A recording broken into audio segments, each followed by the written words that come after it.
You can come see you. I saw this post on Linda Ikeji's blog and it reads, sometime this year I made a grievous mistake of rushing a dying young man who had collapsed on the road to the hospital at the instance of a doctor who I had earlier called for advice, even when everybody chose to walk past. Unfortunately, upon reaching the hospital, the young man gave up the ghost. Out of protocol, I requested that the police be informed since I never knew the person involved. I was just trying to be a good citizen. I was taken to incident the case at GRA police station in Asaba.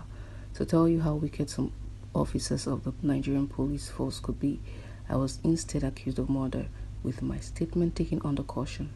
CSP Joseph Udo, the DPO, told me he must deal with me for acting like Jesus.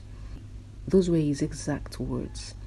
He bluntly told me that when he is through with me, if I see anybody dying again, I would walk past, even after the deceased victims had confirmed that their late son had an underlying condition. I immediately understood why people make videos in such a situation and do not make an attempt to rescue the victim. It took the grace of God through a very, very top government functionary for me to have escaped the murder charge that I was tagged with. Even after the VVIP personally came to attest and ensure I was released, the Nigerian police force through CSP Joseph Udo of the Asaba GRA division still emptied my account as bail money. I went home with only 2,000 naira. As the year comes to an end, I am using this opportunity to thank God for bringing me out of that situation. Many people are still in prison for cases lesser than mine. My people join me to thank God. Now, wow.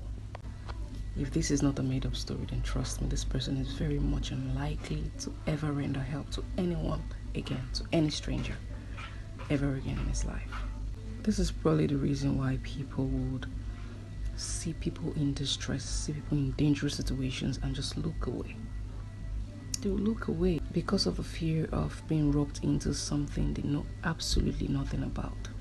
There is always that one policeman who would want to always play God over people's lives and make money out of them.